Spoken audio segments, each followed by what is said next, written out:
What's going on, traders? This is Stephen Place with Precision Volume Alerts, and welcome to the Market Primer for Sunday, July 31st, 2022. We've got Taiwan tensions increasing because Pelosi is feigning to go to the island. We've got Kosovo tensions starting to increase in the first time since 99, and it's just like every other weekend in 2022. Just a lot of bananas geopolitics stuff going on. Overall, markets are looking great because a lot of bad news got priced in. We've got the Fed. They came out and they said we're hiking 75, and they're not meeting again until September. So you end up with this monetary policy news vacuum, which can lead to further upside. Let's go ahead and hop over to some charts really quick. One thing that I would like to point out is if we look at the magnitude of the rally from the Ukraine invasion kicking off in late February to the counter trend high, that was about 12.33% in terms of a rally. Right now, we are sitting at low to high, a 13.5% rally. So if we do want to consider this still a bear market, then this is a bear market rally, and you need to consider what you need to do as we come into some of these very, very large levels. Let me go ahead and pull up my notes so I make sure I cover everything. We're going to start with the S&P. We're going to use the spiders. We're going to look at downside levels first, and then we're going to look at upside. A lot of the stuff that we do inside of PVA does come through volume profile and looking at volume by price. Given the way that these charts work, this will update as a function of the time frame that we're looking at. So you're just going to see it bounce around a little bit. That's why I put the notes on there so I make sure I'm not missing any key LVNs or things like that. So first, to the downside, we are looking at 403. There we go. 403. We've got this local LVN coming into play. We do technically have very simple trend line that should start coming into play with that as well. So if you, where did it all go? How did I do that? Where are my drawings? There we go. All right. Downside levels, trend line 403, 405. That is also going to be this local LVN right here. And it's pretty close to some other price interactions we've seen in the past. If you zoom out and you look at past history as well, that is going to be right here and right here. So it's a big internal pivot level, and it's where we shot past on Thursday without really, testing it or things like that. So I would think that that's a reasonable level to start saying, okay, if we wanted to pull back, that's going to be a good spot. It's not necessarily a must-hold spot, but it's pretty close. We also have the trend line from the swing AV WAP from the April highs coming into play back to the downside. So that helps to reinforce that level. Next level is going to be this 397, 399 area. This is going to be some internal pivot levels right here and right here. We also have a bit of a volume shelf coming into play. We also have the 50 and the 20 EMA also coming into play, as well as both of these swing anchored VWAPs. Depending on how much time is spent up here, that pullback into that level is probably going to be a powerful level to start buying the dip on a short term, especially if you're an intraday trader. Below that, I've got this level, and I'm not exactly sure about it just yet, but we have seen it work in the past. Resistance here, almost a resistance level right here. We've got a volume shelf just underneath. If we were to sell off hard, and I'm talking about like Tuesday, those swing AV WAPs will still be around that level. So that's where I would start looking. And you've also got this volume shelf to come into play. I've got it highlighted blue just because I don't think I have enough data to make it very certain just yet, but it's pretty close.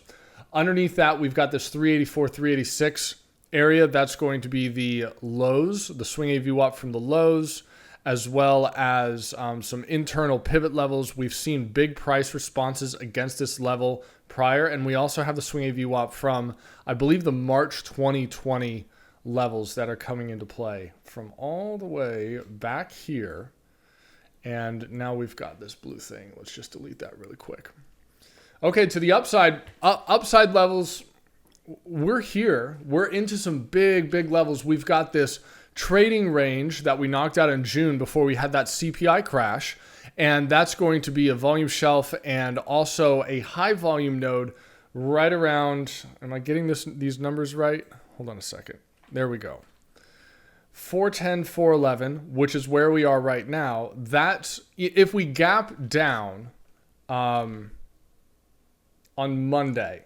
So you're probably going to be watching this Monday morning. So we'll see how much of a genius I look like. But if we gap down underneath it and then come back up to work that again, and then we roll over, big resistance level. Okay, we kind of blew through it on Friday. That might have been related to some options or some other flows where they were just forced buy-ins because we had these three very strong moves consecutively. And we really haven't seen that happen on a sustainable basis over the past few months. So maybe some positioning got out of hand right there. We also have this high volume node on a local basis that's going to act as a magnet right there.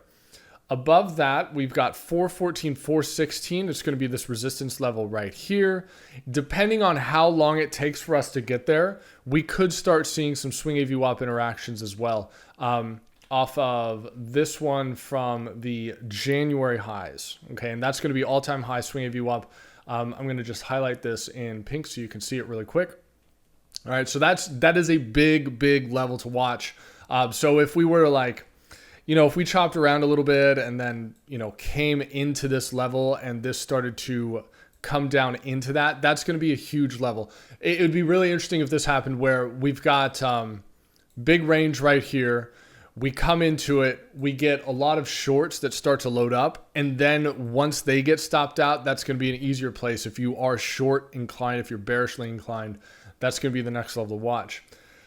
From there, you've got, that 418 level.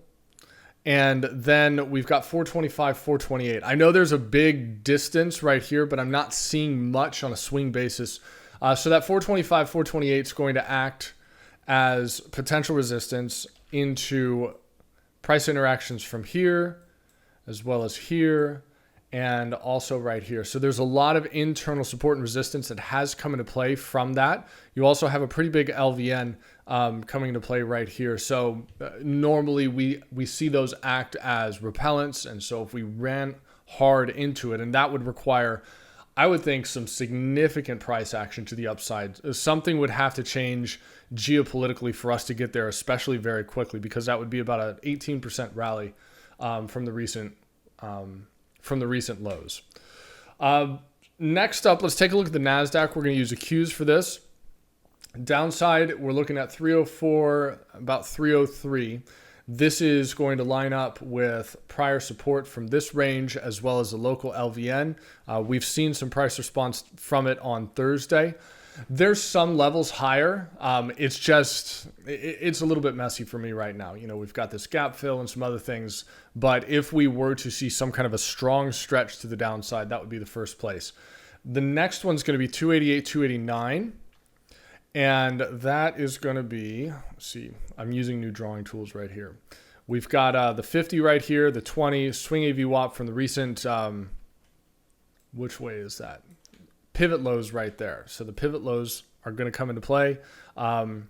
Interactions back here and back here. So this has a pretty decent track record, and maybe a little bit lower than that, where we had the June, July range highs come into play. But all of that's going to be a big level, especially if we get it quickly. Just underneath that, we've got this 293 2/3 level that, I'm ambivalent on right now. But if you extrapolate this to the left, you can see we've seen some responses from it as well as I think that was that Tuesday's low. And then that's also going to line up with the recent June lows from that swing AVWAP if it starts to catch up. You've also got this trend line coming into play as well. I don't have it marked, but it's there.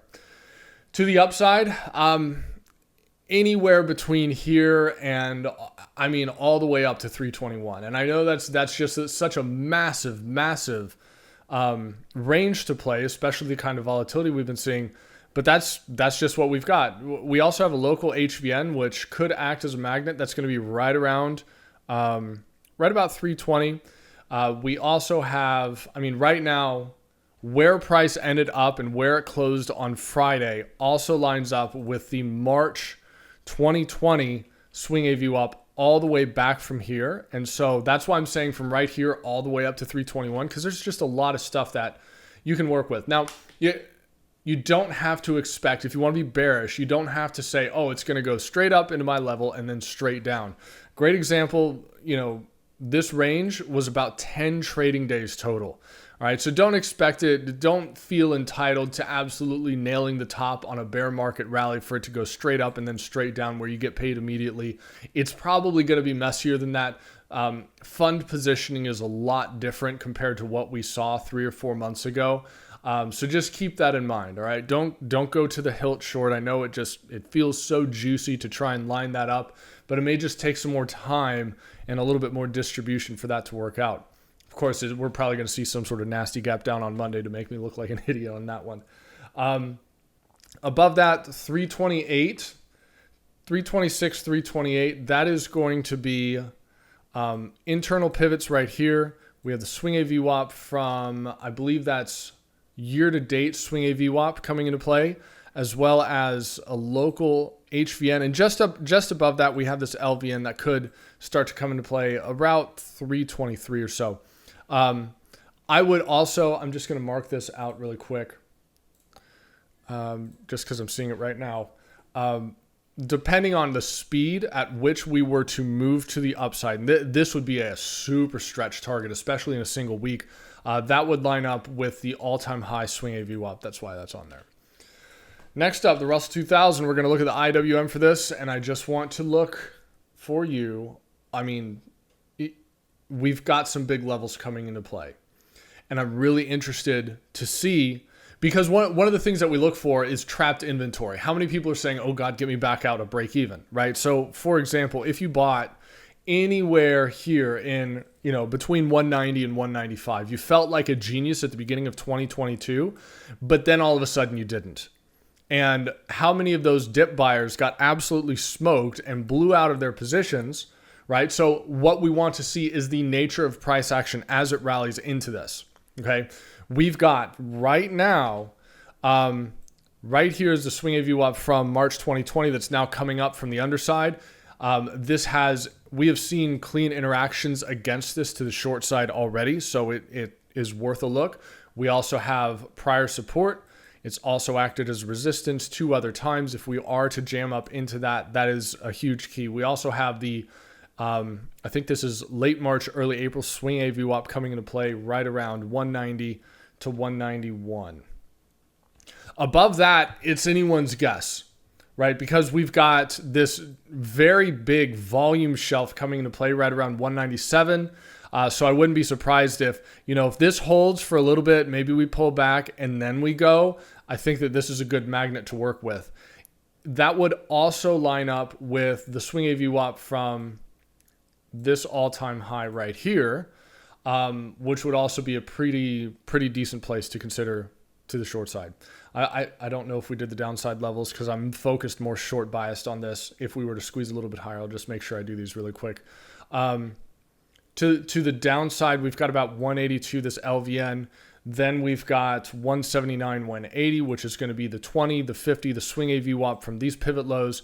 And then underneath that, we've got, maybe this local LVN right here. All right. So those are the kinds of the levels I'm looking at. And the big one, if we were to see some kind of very significant stretch to the downside, is all the way at 173 to 174, where you've got LVN, swing AVWAP from these lows, and just consider it kind of a wide level. Just, if we were to see the market sell off into that, don't be shocked if, volatility cranks up, liquidity sucks, right? And it just starts whipping around again. And that's when options are a very good friend of yours.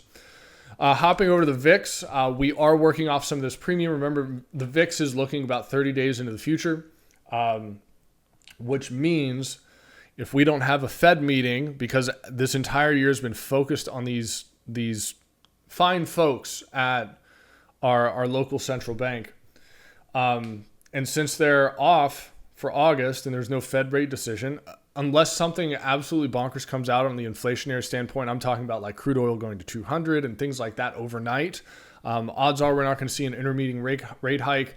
They shifted some of their language, saying it's more data dependent. And given the fact that the VIX is a 30-day looking forward window and there's nothing going on for the next 30 days on a macro standpoint with respect to the Fed, it's not shocking for the VIX to come off a little bit. Now, the range prior to 2020, the range that had started to get knocked out was around 12 to about 20. Since the virus that shall not be named, after that, we've been working in a range where the majority of the trade has been between about 20 and about 35. All right, so that's kind of the current volatility regime. So as we come down into this level, it would not surprise me, especially given where we are with the broad markets, that could be a cheap-ish place to buy some puts. Just like, the way the market has distribution and sells off is going to be the way different than the way the market capitulates and then rallies.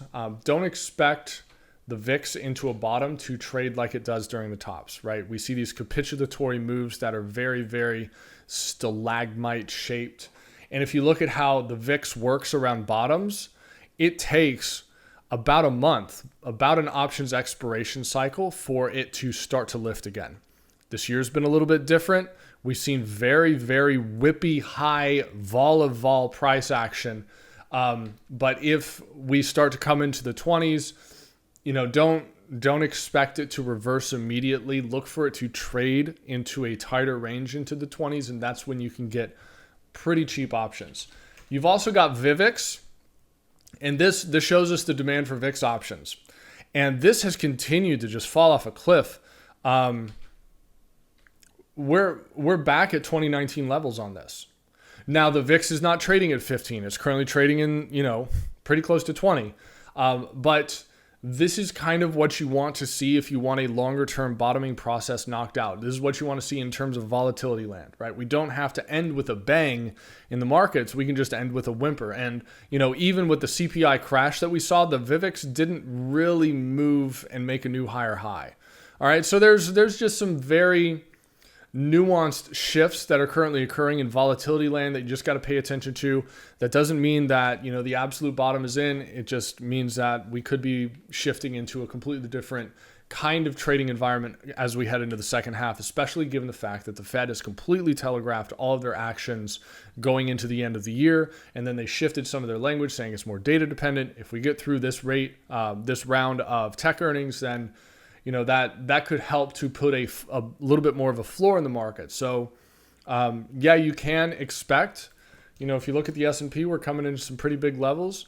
And you can expect some selling to occur, but are you going to see the same kind of thing like we did with the CPI crash where it was like down 9% in 3 days? Probably not going to happen, right? Something has to shift with respect to geopolitical concerns for that to happen as well. All right, that's all I've got for this week. If you guys have any other questions, let me know in the chat underneath this if you're watching at YouTube. For those of you that are on our email list, feel free to reach out and reply to those emails as well. And I'll see you guys next week. Have a great day.